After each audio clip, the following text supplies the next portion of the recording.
একটি কুচক্র মহল আমার কাছে বিভিন্ন সময় চাঁদা দাবি করে আসছে।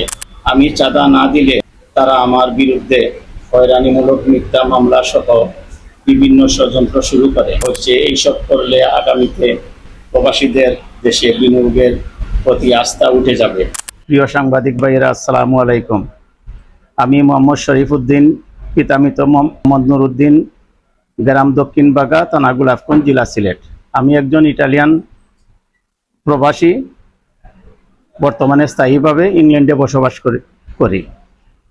2008 সাল থেকে দেশে এগ্রো ট্যুরিজম সেক্টর নিয়ে কাজ করে আসছি। আমার হাত ধরে উপজেলায় অনেক বড় বড় বাগান হয়েছে। করোনা মহামারীর পরে 2021 সালে হাফিজ আল মাহমুদ গয়রো হইতে আমি দারাবর মৌজায় বেশ কিছু জমি ক্রয় করি। তাদের জায়গায় আমাকে বুঝিয়ে না দিলে কিছু জটিলতা দেখা দেয়। এর কারণে তাদের সাথে একটু দূরত্ব হয়। পরে আমি আইনগত সাহায্যের জন্য আদালতে মামলা করি। মামলা করার পর মামলা পিপিআই তদন্তে আসে। পরে বিষয়টি নিষ্পত্তির জন্য তাদের আত্মীয় স্বজনদের তারা নিয়ে একটি সালিসি নামার মাধ্যমে বিষয়টি সমাধান হয়। পরবর্তীতে আমি এই জমির আশেপাশে বেশ কিছু জায়গা ক্রয় করি এগ্রো ট্যুরিজমের জন্য। এরপর আমি Lakeview garden city agro resort limited নামে একটি কোম্পানি সরকারিভাবে নিবন্ধন করি। এলাকার বেকার যুবকদের কর্মসংস্থানের জন্য এবং দেশে ট্যুরিজমকে আরও এগিয়ে নিতে আমার এই প্রচেষ্টা চালু করি। এরপর আমি 30-35 জন 40 জন লোকের কর্মসংস্থানের লোক নিয়ে কোম্পানি ডেভেলপের কার্যক্রম শুরু করি। আমি যখন কোম্পানিটি দাঁড় করতে চালাচ্ছি তখন হাফিজ আল মাহমুদ গয়রো সহ একটি কুচক্র মহল আমার কাছে বিভিন্ন সময় চাঁদা দাবি করে আসছে, যার প্রত্যক্ষ সাক্ষী অনেক আছেন। আমি চাঁদা না দিলে তারা আমার বিরুদ্ধে হয়রানিমূলক মিথ্যা মামলা সহ বিভিন্ন ষড়যন্ত্র শুরু করে। আমাকে প্রথম তারা মামলা দেয় 2025 সালের জুন মাসের 3 তারিখে। এই মামলার সময় আমি যুক্তরাজ্যে অবস্থানরত ছিলাম। এরপর আমি দেশে এসে আদালতে হাজির হয়ে যুক্তরাজ্য থাকার বিভিন্ন ডকুমেন্ট এবং আমার পাসপোর্ট উপস্থাপন করলেন। এই মামলায় মহামান্য আদালত আমাকে স্থায়ীভাবে জামিন প্রদান করেন। এরপর 8/6/2026 ইংরেজি তারিখে আমার বিরুদ্ধে হাফিজ আল মাহমুদ বাদী হয়ে আরেকটি মিথ্যা চাঁদাবাজির মামলা দায়ের করেন। এই মামলাটি বর্তমানে পিপিআইতে তদন্তাধীন রয়েছে। এরপর চলতি মাসের 13 আগস্ট এই কুচক্র মহল ষড়যন্ত্র করে আমার বিরুদ্ধে আরেকটি মামলা পুলিশ দিয়ে করায়।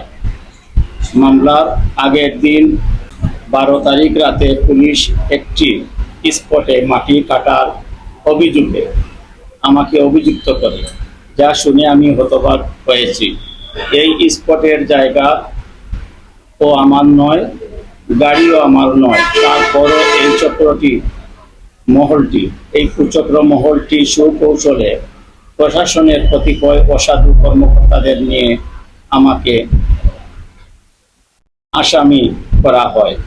এরপর গত সোমবার 17 আগস্ট ভোরে আমার প্রজেক্টের পাশে, আমার Lakeview garden city agro resort লিমিটেডের পাশের একটি বাড়িতে অগ্নিকাণ্ডর ঘটনা ঘটে ভোরবেলায়। এই ঘটনার পর এই চক্রটি আমার কাছে আবারও চাঁদা দাবি করে বলে যে আমি তাদের বড় অঙ্কের চাঁদা না দিলে আমার এই ঘটনায় জড়ানো হবে এবং 50 লক্ষ টাকা পর্যন্ত আমার কাছে চাঁদা দাবি করে, যার আমার কাছে সাক্ষীও আছে, তাদের ভয়েস রেকর্ডও আছে।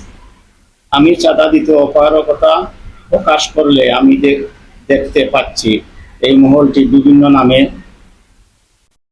বেনামে ফেসবুক পেজে আইডিতে আমার বিরুদ্ধে অপপ্রচার করা হচ্ছে।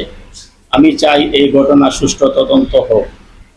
কেউ আগুন লাগালে এর সাথে যারা জড়িত তারা গ্রেফতার হোক। প্রিয় সাংবাদিক ভাইয়েরা, বর্তমানে সমাজে যুবকদের মাদক আসক্ত যেভাবে আকৃষ্ট